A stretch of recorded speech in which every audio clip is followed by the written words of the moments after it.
Human I and the colourful world. देखो इसके अंदर हम लोगों को ना दो चीज़ें पढ़नी है। अच्छा, लाइट चैप्टर का ना आपको थोड़ा बहुत कुछ कुछ याद होगा। लाइट चैप्टर के अंदर हम लोगों ने इमेज फॉर्मेशन पढ़ा था कि कैसे कैसे होता है। उसके अंदर मिरर के थ्रू इमेज कैसे फॉर्म हो रही है, लेंस के थ्रू इमेज कैसे फॉर्म हो रही है, सारा डिटेल में हमने देखा है ना। इमेज को फॉर्म होने के लिए एटलीस्ट 2 लाइट रेज चाहिए और वो भी इंटरसेक्ट होना ज़रूरी है। कम से कम 2 लाइट रेज चाहिए, वो भी इंटरसेक्शन होना ज़रूरी है। हमने लाइट चैप्टर के अंदर 2 कॉन्सेप्ट पढ़े हैं। पहला पढ़ा है रिफ्लेक्शन और दूसरा पढ़ा रिफ्रैक्शन। रिफ्लेक्शन होता है मिरर के केस में और रिफ्रैक्शन होता है लेंस के केस में। ठीक है, रिफ्लेक्शन का मतलब सेम मीडियम में बाउंस बैक हो जाना लाइट का, और रिफ्रैक्शन का मतलब होता है मीडियम चेंज हो जाना। रिफ्लेक्शन का मतलब क्या है कि एक मीडियम से दूसरे मीडियम में जब लाइट पास हो रही होती है तो अपना रास्ता बेंड कर लेती है, थोड़ा बहुत डेविएट हो जाती है। इसको हम लोग क्या कहते हैं? रिफ्रैक्शन कहते हैं। ठीक है, और रिफ्रैक्शन किस में होता है? मिरर में तो नहीं हो रहा, किस में हो रहा है? ट्रांसपेरेंट मीडियम में होता है ना, ट्रांसपेरेंट या फिर ट्रांसलूसेंट मीडियम। और वहां पे हम लोगों ने कौन सा मटेरियल पढ़ा था? लेंसेज पढ़े थे। क्या पढ़े थे? लेंसेज। तो इसी से मिलता जुलता ये चैप्टर है। इसके अंदर हम लोग ह्यूमन आई को पढ़ेंगे।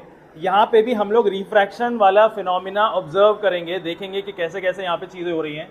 क्यों रिफ्रैक्शन वाला फिनोमिना पढ़ रहे हैं यहाँ पे हम लोग? क्योंकि हमारा आई जो है ना, इसके अंदर लेंस का एक सिस्टम बना हुआ है। हमारी आंखों के अंदर लाइट जाता है और फिर वहाँ से लेंस के जरिए से हमारी आंखों के अंदर लेंस होता है, वहाँ से रिफ्लेक्शन होगा कि रिफ्रैक्शन होगा?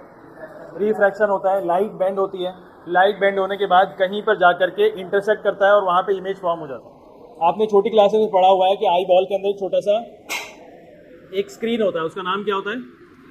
रेटिना, जिसमें से जिसके ऊपर इमेज फॉर्म हो रहा होता है। ठीक है, थोड़ा बहुत यहाँ पे हम लोग डिटेल में पढ़ेंगे। इस चैप्टर के अंदर हमको सिर्फ ह्यूमन आई के अलावा और भी बहुत सारी चीज़ें पढ़नी है। चैप्टर का दूसरा पार्ट क्या लिखा है? कलरफुल वर्ल्ड, है ना।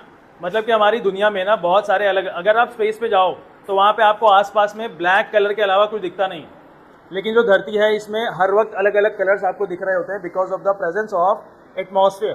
ठीक है, या एटमॉस्फेयर के अलावा कोई और मीडियम के जरिए से अगर लाइट पास होता है, रिफ्लेक्शन होता है वहाँ पे, तो आपको अलग अलग रंग दिख रहे होते हैं। बेस्ट एग्जाम्पल इसका रेनबो है। रेनबो धरती के अलावा और कहीं तो बन नहीं रहा। क्यों बन रहा होगा यहाँ पे रेनबो? क्योंकि यहाँ पे एटमॉस्फेयर है, वाटर के ड्रॉपलेट्स है ना। और भी बहुत सारे फिनोमिना हम लोग यहाँ पे अभी पढ़ेंगे। एक फिनोमिना हम लोग पढ़ेंगे बेटा कि जो स्टार्स है ना, स्टार्स वो अपने पोजीशन से हमको हमेशा थोड़ा सा ऊपर की तरफ उठे हुए दिखते हैं। तो ऐसा क्यों दिखते हैं? ऐसे तो अभी आपको सवाल भी नहीं समझ में आया होगा, जब हम लोग कॉन्सेप्ट पढ़ लेंगे तो समझ में आएगा। ठीक है, आपने देखा होगा कि सनराइज और सनसेट के टाइम पे सूरज जो है थोड़ा सा ऑरेंजिश दिखता है, रेडिश दिखता है। वो क्यों हो रहा है? दिन के टाइम पे हमारा जो ये स्काई है ब्लू, स्काई ब्लू कलर का क्यों दिख रहा है? रात के टाइम पे ब्लैक क्यों दिख रहा है? ये सारी चीज़ें हम लोग इसके अंदर पढ़ेंगे। बहुत सारे फिनोमिना पढ़ेंगे इसके अंदर। ठीक है ना, चैप्टर का नाम लिखो human I and the colourful world. और सबसे पहला टॉपिक इसके अंदर पढ़ेंगे हम लोग ह्यूमन आई।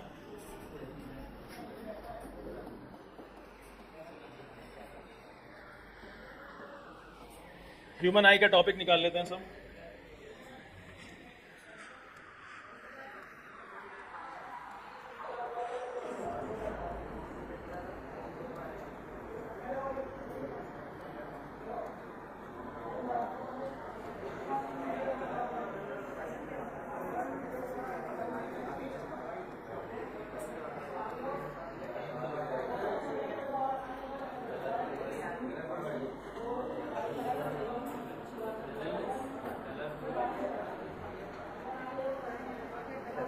देखिए, एक टिपिकल ह्यूमन आई का डायग्राम है ये, जो कि एनसीईआरटी से लिया गया।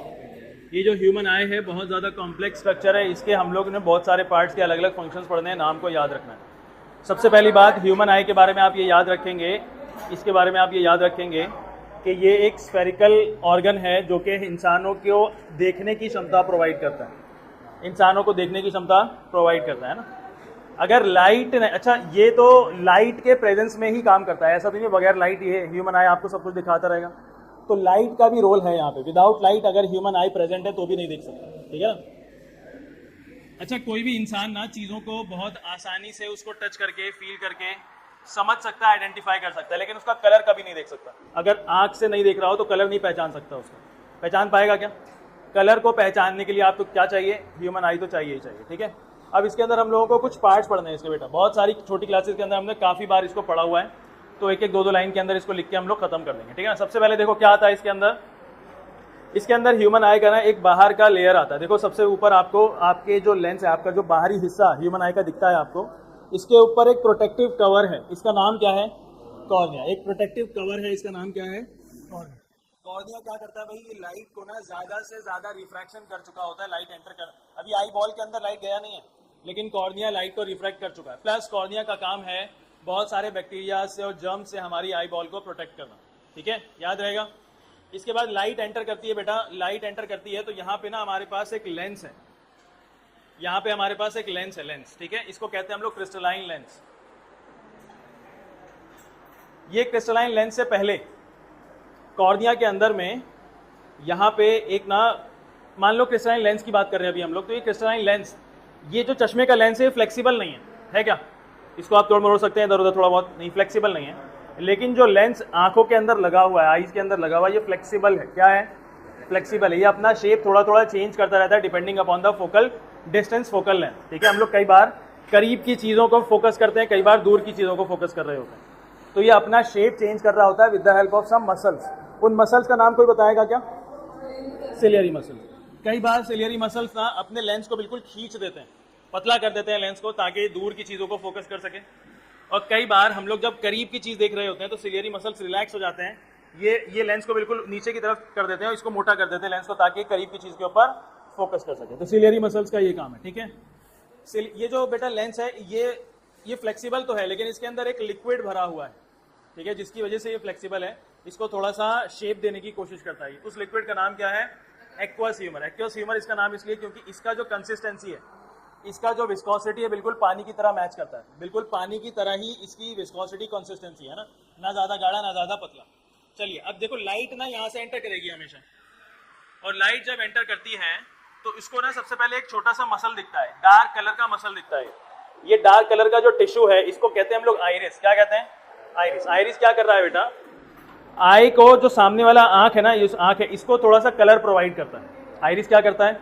इसको कलर प्रोवाइड करता है, डार्क कलर प्रोवाइड करेगा इसको, ठीक है। प्लस आइरिस ये भी मैनेज करेगा कि कितनी लाइट ना आंखों के अंदर जाना चाहिए, लाइट की इंटेंसिटी को, लाइट के अमाउंट को भी कंट्रोल करता है। कैसे? आइरिस ना छोटा और बड़ा साइज करता है अपना, या तो अगर लाइट बहुत ज्यादा है एनवायरनमेंट में, तो आइरिस क्या करेगा, अपने आप को ना बंद करने की कोशिश करेगा ताकि लाइट कम से कम अंदर जाए।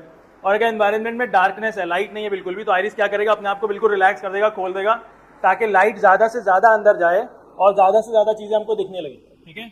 अब आइरिस होता कैसा, जरा सा ऐसा, बीच में थोड़ा सा गैप रहता है उसका, उस गैप को हम लोग कहते हैं प्यूपिल। क्या कहते हैं?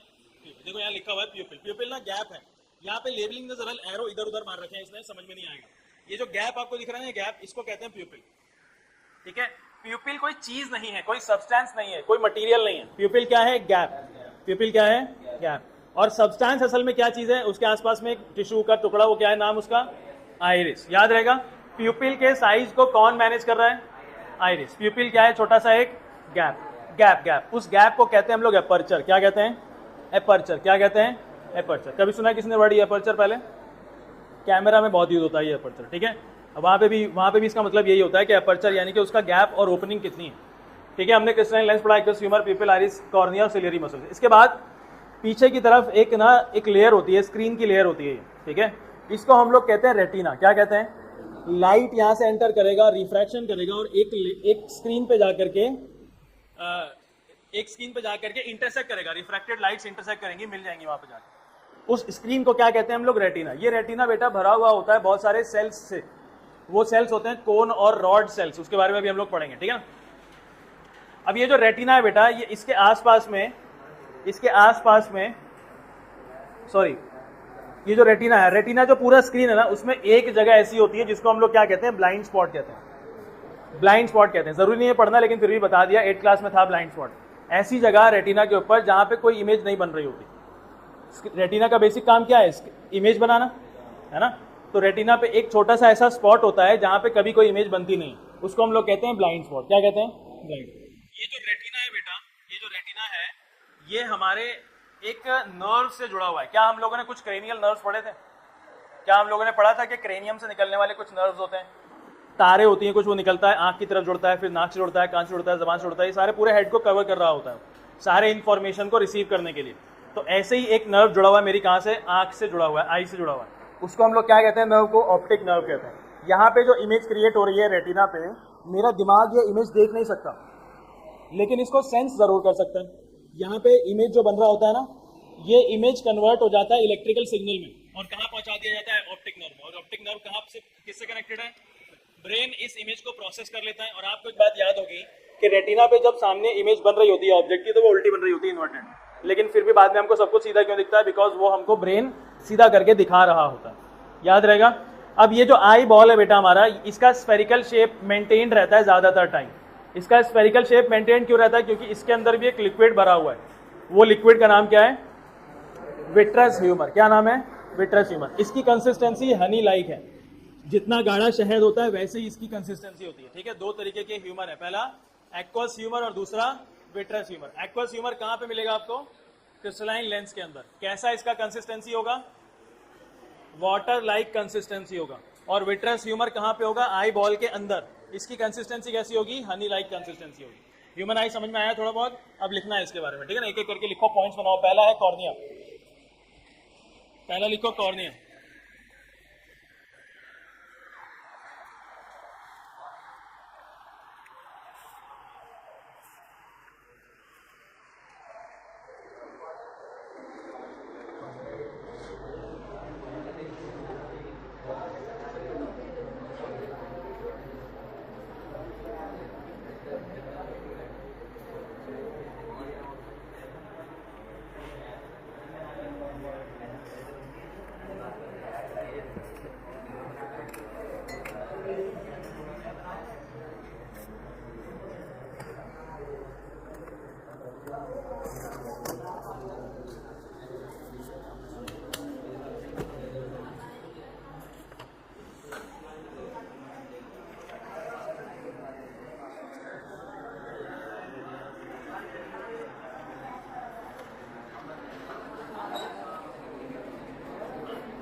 नंबर 1 लिखो बेटा, कॉर्निया।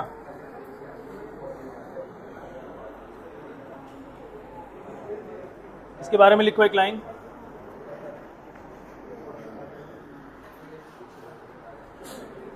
बोलूं, it protects the I, it protects the I from foreign agents, it protects the I from foreign agents, from foreign agents, foreign agents. Foreign agent कोई भी चीज हो सकती है, फॉरेन एजेंट यानी कि कोई बैक्टीरिया, कोई डस्ट, कोई सैंड, कुछ भी हो सकता है। ठीक है, फॉरेन एजेंट। इसका एक और पॉइंट लिखो, it refracts, it refracts most of the incident light, it refracts most of the incident light, most of the incident light। ठीक है, लाइट जो लाइट इंसिडेंट हो रही है आई के ऊपर, ज्यादातर ये रिफ्रैक्ट कर चुका होता है। ठीक है, सेकंड नंबर आप लिखेंगे, इसका सेकंड नंबर लिखेंगे आप, एक्वस ह्यूमर लिख लो। Second aqueous humour.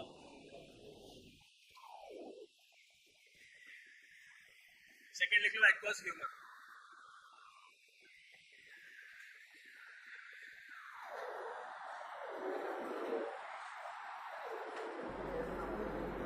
Aqueous humour बोलो, लिखो पॉइंट इसका, it has a water like consistency,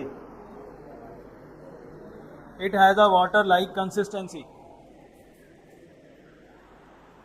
it has a water like consistency.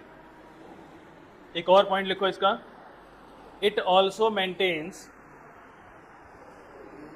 It also maintains pressure balance, it also maintains pressure balance inside and outside of the eye, inside and outside of the eye, inside and outside of the eye। ठीक है, number 3 iris, number 3 लिखिए।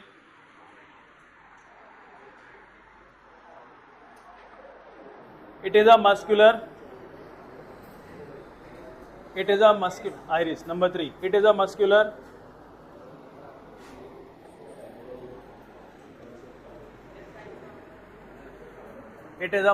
diaphragm. It is a muscular diaphragm.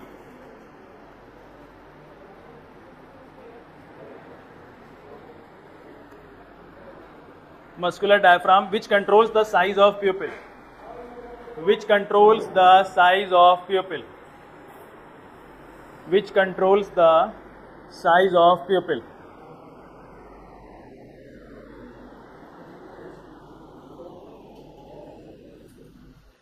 Which controls the size of pupil.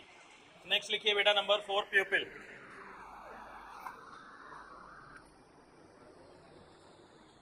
It is an opening. It is an opening. Bracket में लिखो aperture. It is an opening, aperture,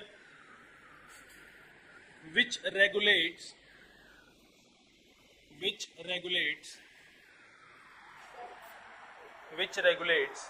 the amount of light entering inside the eye. Entering inside the eye. ठीक है?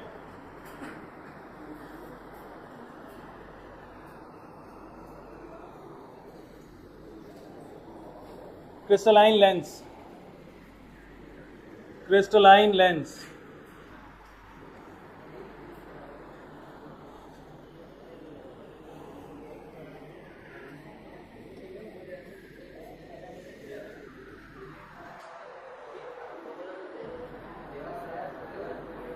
लिखो crystalline lens के बारे में।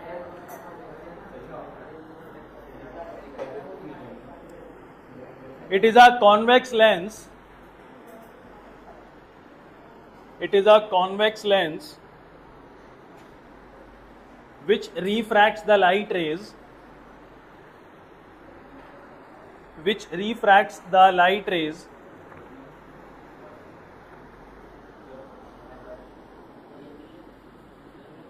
and forms an image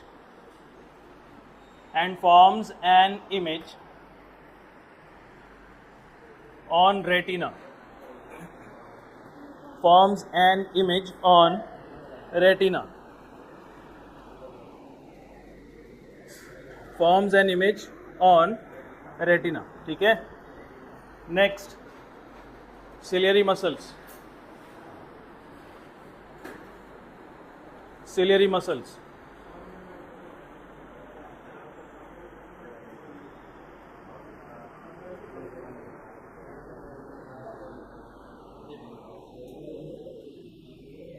बोलो। They adjust the shape of lens.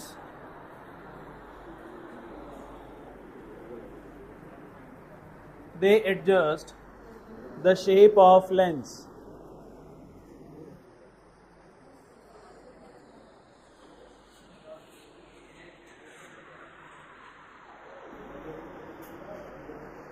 To accommodate focal length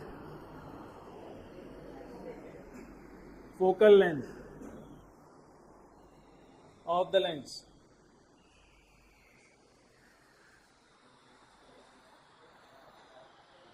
By contracting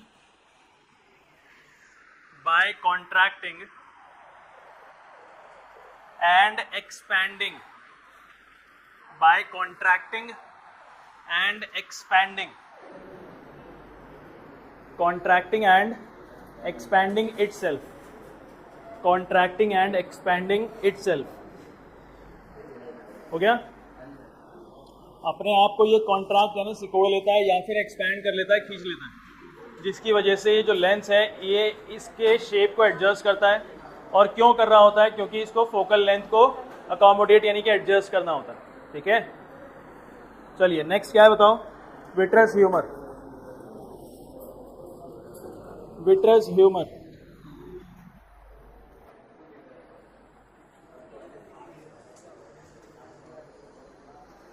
vitreous humour,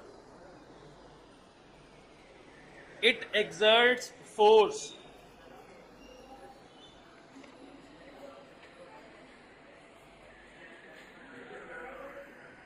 क्या वो phone बज रहा है क्या किसी का? It exerts force inside the I,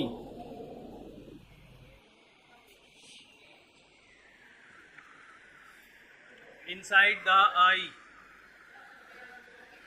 it exerts force inside the eye to maintain the spherical shape, to maintain the spherical shape of eyeball, to maintain the spherical shape of eyeball. Next point लिखो इसका, it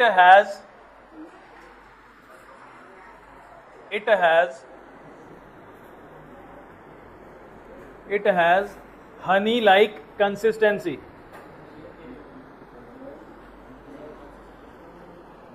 It has honey like consistency. It has honey like consistency. Full stop, ठीक है। ये हो गया मेरा vitreous humour. Next क्या है, रेटिना।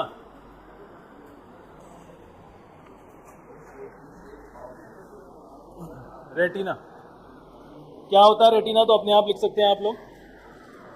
रेटिना तो पता है ना सबको, क्या होता है बताओ? एक ऐसा स्क्रीन जहां पे इमेज फॉर्म हो रहा होगा, ठीक है। इसके बारे में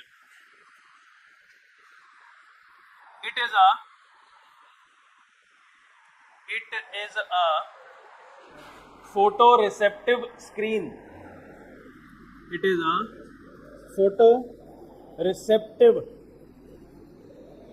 photoreceptive screen on which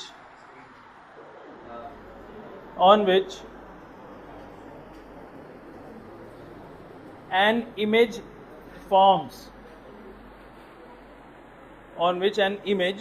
forms, ठीक है। नेक्स्ट पॉइंट लिखो इसका, it has two types of cells. It has two types of cells. It has two types of cells. Number 1, rod cells, ROD.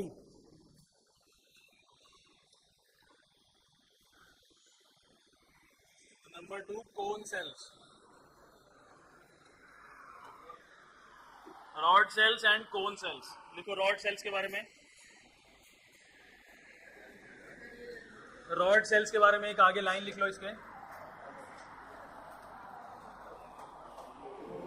They sense, rod cell के बारे में, they sense the intensity of light. They sense the intensity of light.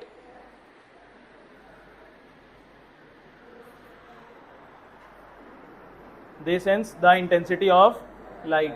Cone cells के बारे में लिखो।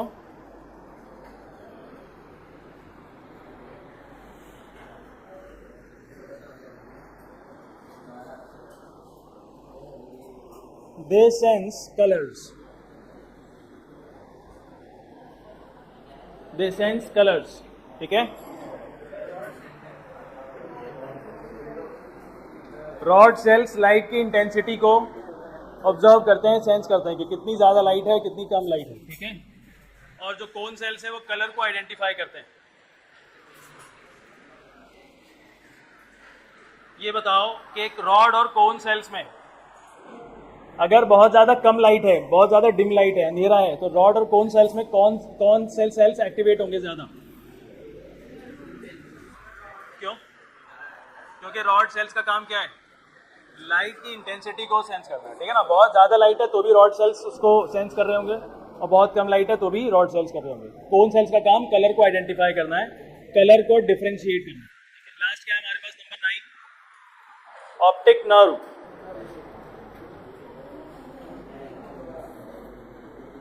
Optic nerve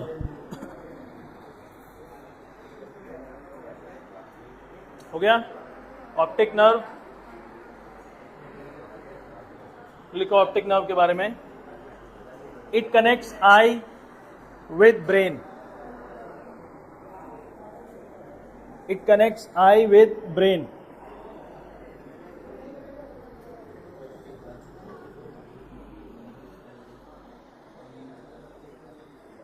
it connects eye with brain. Next point इसका, it also converts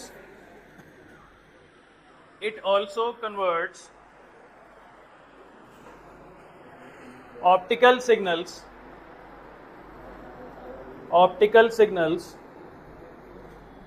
into electrical signals.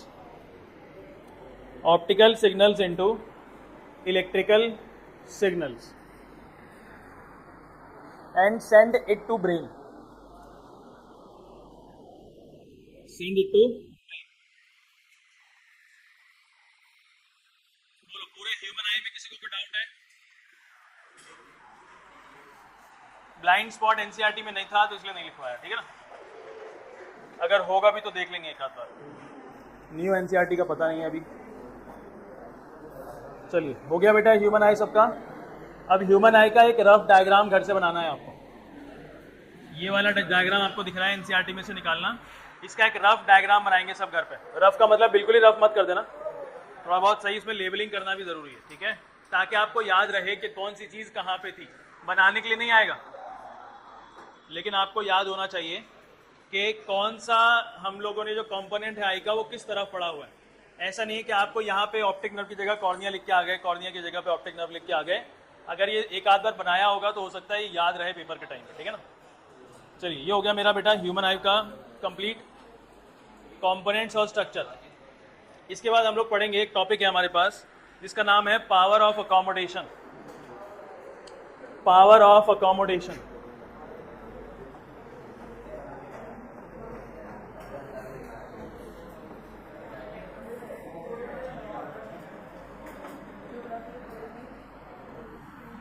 Power of accommodation.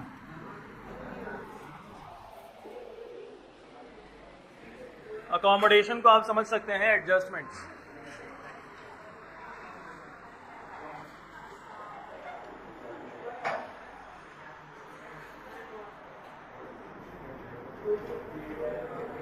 Accommodation का मतलब समझा जा सकता है एडजस्टमेंट, है ना।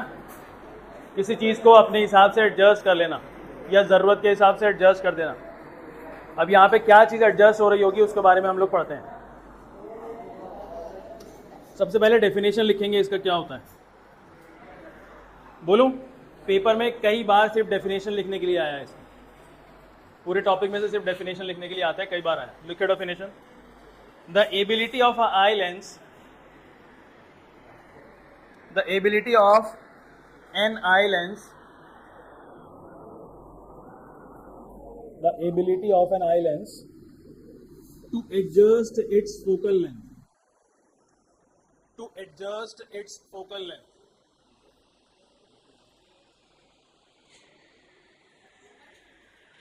to adjust its focal length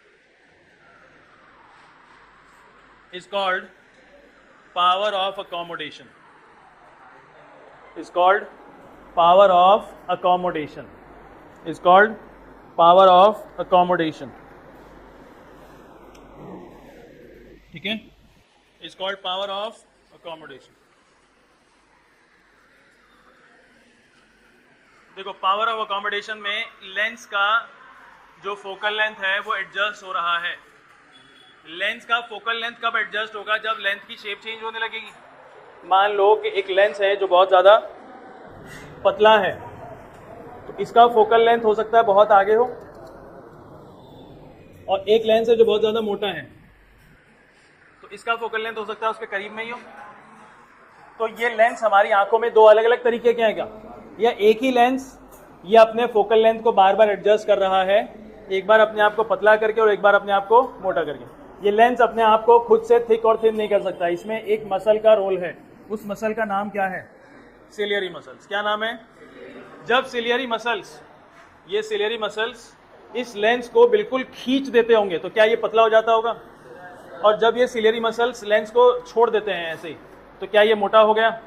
तो यहाँ पे लेंस के साइज को, शेप को एडजस्ट करने में डायरेक्टली कौन रोल प्ले कर रहा है, सिलियरी मसल्स रोल प्ले करते हैं। ठीक है, अब अगर आपके पास लेंस बहुत थिन है, अब अगर आपके पास लेंस थिन है, थिन लेंस के बारे में पढ़ रहे हैं हम लोग, अगर आपके पास लेंस थिन है बेटा तो ये लेंस कुछ ऐसा दिख रहा होगा और इसका कर्वेचर बहुत बड़ा होगा। क्या ये लेंस किन दो स्फेयर्स का पार्ट होगा, तो इसका कर्वेचर आपको बहुत बड़ा दिख रहा है क्या, बहुत बड़ा कर्वेचर होगा इसका।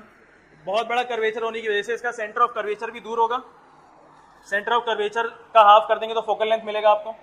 बेसिक मतलब बोलने का ये है कि अगर इसका कर्वेचर बहुत ज़्यादा हुआ तो सेंटर ऑफ कर्वेचर भी दूर और रेडियस ऑफ कर्वेचर भी दूर और फोकल लेंथ भी दूर, यानी फोकल लेंथ ज़्यादा हो गया। फोकल लेंथ, जब फोकल लेंथ ज़्यादा है तो क्या मैं दूर की चीज़ को कॉन्सेंट्रेट करने की कोशिश कर रहा हूँ, फोकस कर रहा हूँ, दूर की चीज़ को फोकस कर रहे हैं हम लोग, तो मेरे सिलियरी मसल्स ने मेरे लेंस के साथ क्या किया होगा, पकड़ के खींच दिया होगा, है ना। और मैं किसको फोकस कर पा रहा हूँ, बिल्कुल दूर की चीज़ को फोकस कर पा रहा हूँ। समझ में आ रही है बात क्या बोलना चाह रहा हूँ मैं? जैसे ही मेरे सिलियरी मसल्स ने लेंस को खींचा, मेरा कर्वेचर इंक्रीज हो गया और मेरे लेंस का, हर लेंस का फोकल पॉइंट होता है क्या, मेरे लेंस का फोकल पॉइंट वहाँ पहुँच गया जहाँ पे ऑब्जेक्ट पड़ा हुआ है। बोलो बात समझ में आ रही है या नहीं? थोड़ा बहुत एक बार इसको समझते हैं। देखो, अब मैं कोई करीब की चीज़ पढ़ रहा हूँ तो लेंस ने क्या करा है, सिलियरी मसल्स ने क्या करा, लेंस को मोटा कर दिया, सिकोड़ दिया, ऊपर नीचे से दबा दिया, तो लेंस को मोटा कर दिया। इसका कर्वेचर भी छोटा हो गया, इसका सेंटर ऑफ कर्वेचर भी करीब में आ गया, फोकल लेंथ भी करीब में आ गया। लेंस के अंदर नहीं जाएगा, बाहर ही रहेगा, मैंने बनाने में गलती करी, ठीक है ना, कोई बात नहीं।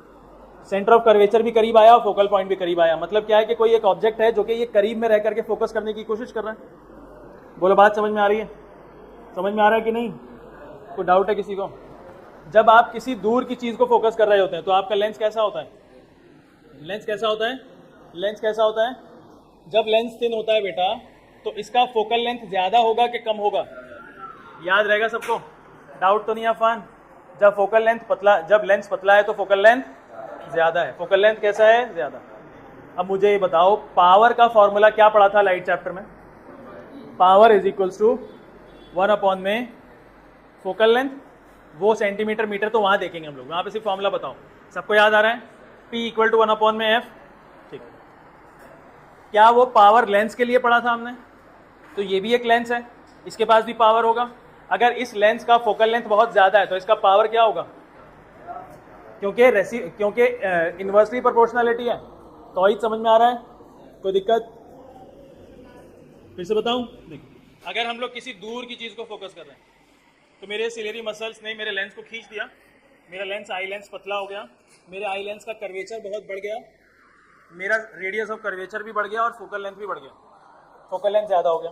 और जब फोकल लेंथ ज़्यादा हो जाता है तो पावर क्यों हो जाती है, पावर कम? क्योंकि फोकल लेंथ, क्योंकि पावर इक्वल टू 1 में फोकल लेंथ, लाइट चैप्टर में पढ़ा था हमने, है ना। अगर फोकल लेंथ ज़्यादा तो पावर कम। बोलो कोई दिक्कत है? पक्की बात है? तो ही समझ में आया? चलो, थिन लेंस है तो बिग कर्वेचर, ऐसे ही लिख लेंगे आप लोग, ज़्यादा डिटेल में नहीं लिखना, ठीक है। अब अगर मेरे पास बेटा थिक लेंस है, अब अगर मेरे पास एक थिक लेंस है, ये हटा देना। अब बताओ क्या करना होगा? थिक लेंस है तो इसका कर्वेचर कैसा होगा? बिग के स्मॉल? स्मॉल कर्वेचर आपको दिख भी रहा है, ठीक है। अगर स्मॉल कर्वेचर है बेटा तो इसका फोकल लेंथ ज़्यादा होगा कम होगा? कम होगा इसका फोकल लेंथ, और फोकल लेंथ कम है तो पावर ज़्यादा हो गई, इसकी पावर ज़्यादा होगी। बोलो कोई दिक्कत है किसी को? नहीं। तो यही दोनों सिचुएशंस आप लोग ऐसे ही पढ़ लो और ऐसे ही बना लो। हाँ, अरे इसमें क्या बनाना है? एक लाइन ऐसे, एक लाइन ऐसे, बन गया? नहीं तो बना लो।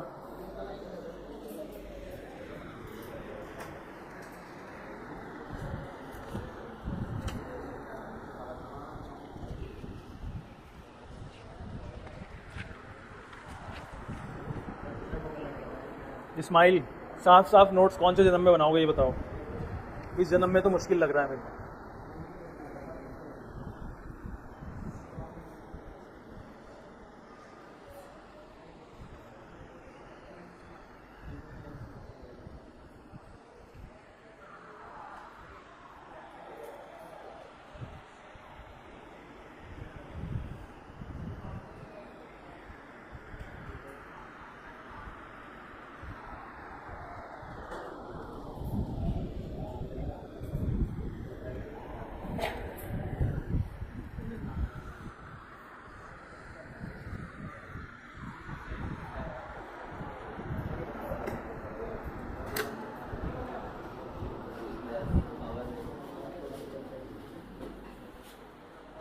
एक हेल्दी ह्यूमन कितनी दूर तक चीज़ों को साफ साफ फोकस करके देख सकता है? इन्फिनिटी। बहुत बढ़िया। हम लोग चांद, सूरज, सितारों तक बिल्कुल साफ बगैर किसी चीज़ की हेल्प के फोकस कर सकते हैं, उसको देख सकते हैं। हालांकि दूर होने की वजह से उसमें हम लोग डिटेल को नहीं पता लगा सकते, लेकिन वो साफ दिखता है, हमें ब्लर नहीं होता। एक हेल्दी ह्यूमन कितना करीब में कोई चीज़ रखे कि उसको साफ साफ दिखने लगे? 25 सेंटीमीटर तक उसको बिल्कुल साफ दिखेगा। इससे कम करोगे तो आंखों पे स्ट्रेन पड़ेगा, जोर पड़ेगा आंखों पे। हालांकि साफ दिख सकता है आपको, लेकिन और ज़्यादा करीब करोगे ना, अब नहीं दिखेगा साफ। 25 से कम कर दिया तो साफ दिख सकता है, लेकिन आंखों पे स्ट्रेन पड़ रहा है। तो एक अच्छा डिस्टेंस क्या है मेरी आंख और मेरे पढ़ने के लिए? 25 सेंटीमीटर का। ठीक है, तो नीचे लिखो नोट।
हो गया?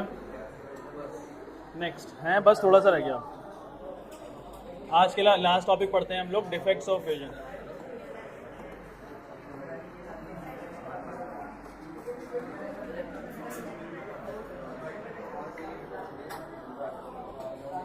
Defects of vision.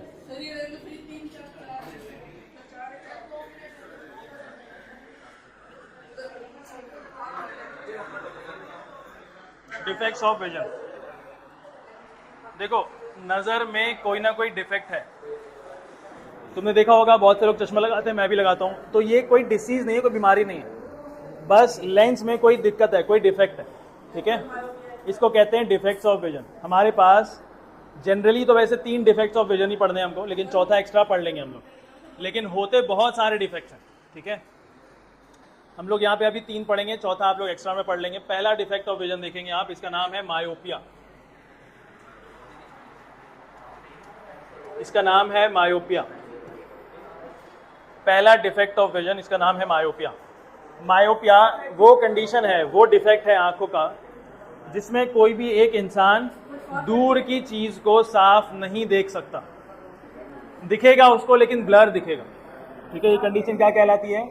मायोपिया। क्या कहलाती है? मायोपिया। इसमें क्या साफ नहीं दिख रहा? क्या साफ नहीं दिख रहा? दूर का साफ नहीं दिख रहा, तो क्या साफ दिखेगा? इसका मतलब इसको हम लोग कभी कभी शॉर्ट साइटेडनेस भी कहते हैं।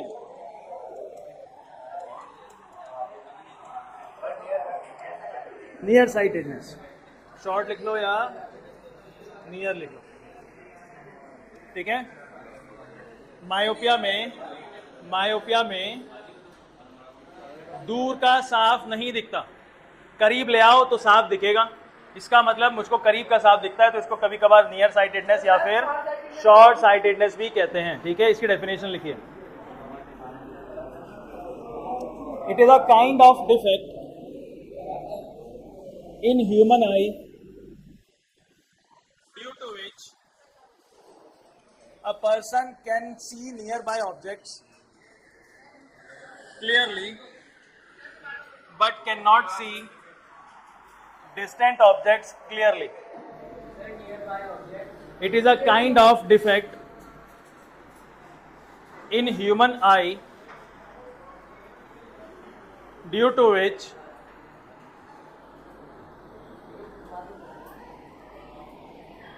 a person can see nearby objects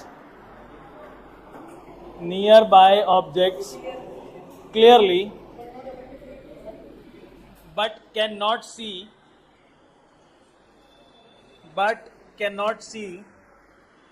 distant objects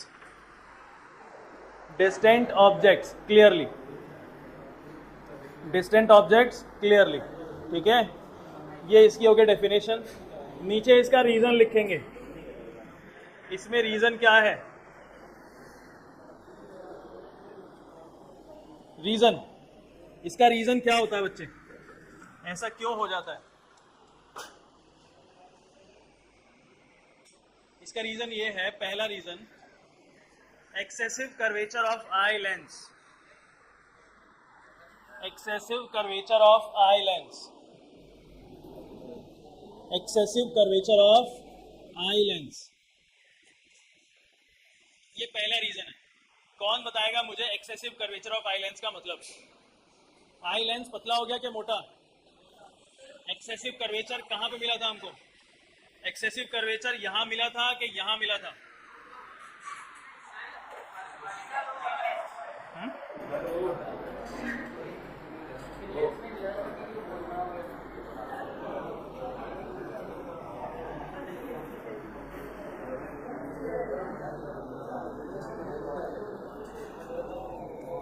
अच्छा, नेक्स्ट पहले लिख लो, उसके बाद समझाते हैं। सेकंड लिखो बेटा इसका point, elongation of eye ball. Elongation of eye ball, elongation of eye ball, elongation of eye ball. जो आई बॉल है, जो आई का साइज है वो थोड़ा सा इंक्रीज हो चुका है। ये जो आई बॉल है ये जितना साइज होना चाहिए था उससे बड़ा हो गया, ठीक है। अंदर का जो विट्रस ह्यूमर है ये कुछ ज़्यादा ही प्रेशर लगा रहा है, आई बॉल को बड़ा कर दिया इसने, ठीक है। इसका जो पहला पॉइंट है ना उसमें मुझे डाउट है, मैं क्लियर करके उसको नेक्स्ट क्लास में बताऊंगा, ठीक है। अभी के लिए आप लोग सिर्फ इतना रखें, नेक्स्ट क्लास में हम लोग आगे पढ़ेंगे। जाइए।